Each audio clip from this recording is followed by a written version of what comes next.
రాజమండ్రి పుష్కర్ ఘాట్లో గణపతి నవరాత్రి మహోత్సవాలను వైభవంగా నిర్వహిస్తున్నారు. ఈ ఏడాది శుభంకర మహాగణపతిని ఏర్పాటు చేశారు. రాజమహేంద్రి గణేష్ ఉత్సవ కమిటీ ఆధ్వర్యంలో వినాయకుడిని ప్రతిష్ఠించారు.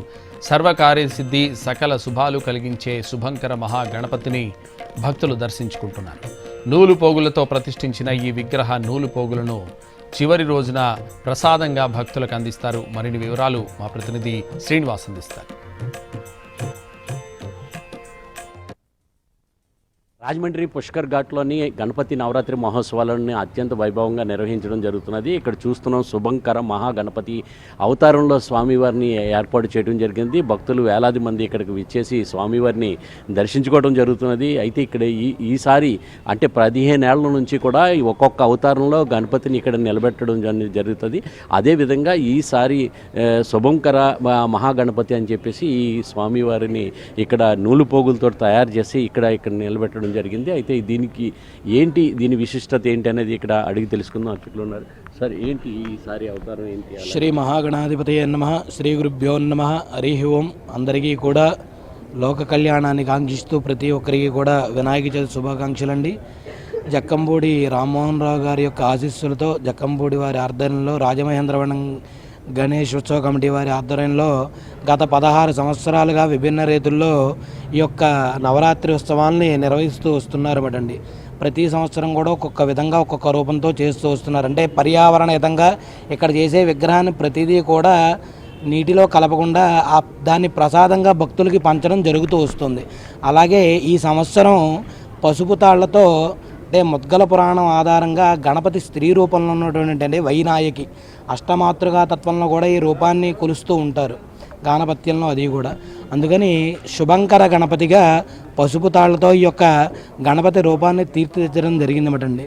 అంటే స్త్రీ రూపంలో ఈ పసుపు తాళ్లతో నిర్మించడానికి కారణం అంటే లోకంలో ప్రతి ఒక్కరూ కూడా సకల సౌభాగ్యాలతో పిల్లా పాపలతో చల్లగా వర్ధిల్లాలని, అన్యోన్య దాంపత్యంగా కొనసాగాలని చెప్పి, అలాగే వివాహం కాని వారికి కూడా త్వరగా వివాహం అయ్యి నిండు నూరేళ్లు అన్యోన్య దాంపత్యంతో సుఖజీవనం సాగించి పుత్రపౌత్రాభివృద్ధి కలగాలని లోక కళ్యాణాన్ని కాంక్షిస్తూ ఈ విధంగా శుభంకర గణపతి అన్న నామధేయంతో ఈ సంవత్సరం గణపతిని కొలువు తీర్చడం జరిగిందండి. ఎన్ని రోజుల పాటు? మొత్తం 11 రోజుల పాటు ఈ సంవత్సరం జరుగుతుందండి. 7వ తారీఖు ఆదివారం ఉదయాన్నే ఈ ప్రసాదాన్ని అందరికీ కూడా మహాపూర్ణావతితో ఈ యొక్క ఉత్సవాన్ని ముగించి ఆ రోజు మధ్యాహ్నం కల్లా ఈ యొక్క ప్రసాద వితరణ జరుగుతుంది. ఈ పసుపు తాళ్ళన్నీ కూడా అందరికీ వితరణ చేయడం జరుగుతుందండి. ఎలా జరుగుతున్నాయండి ఇక్కడ ఉత్సవాలన్నీ కూడా? ఇక్కడ ఈ విగ్రహం చూడడానికి ఈ రాజమండ్రి పరిసర ప్రాంతాల్లో ఉన్న ప్రతి భక్తులు వచ్చి ఈ 11 రోజులు కూడా తనివితీరా చూసి వినాయకుడి యొక్క ఆశీర్వాదం పొందుతారు. ఆ విధంగా ఇక్కడ జరిగే ఈ కార్యక్రమం ఈ పరిసర ప్రాంతాల్లోనే ప్రత్యేకత.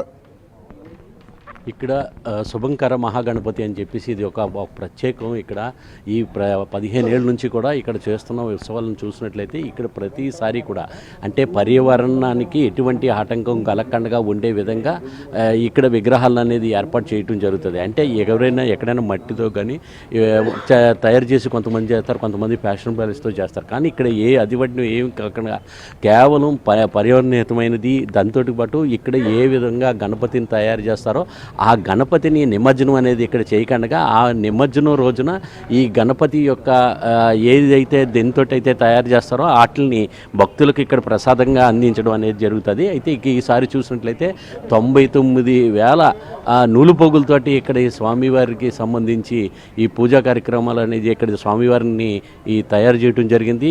ఈ గణపతి నవరాత్రి ఉత్సవాల సందర్భంగా ఇక్కడ ఎవరైతే ఇక్కడికి వచ్చి ఇక్కడ స్థానాలు ఆచరించడానికి వస్తారో ఆ యాత్రికులు కూడా ఇక్కడికి వచ్చి స్వామివారిని అనేది దర్శించుకొని ఇక్కడ వాళ్ళందరూ కూడా దర్శించుకోవడం అనేది జరుగుతుంది. కెమెరామ్యాన్ వాసుతో శ్రీనివాస్, NTV, రాజమండ్రి.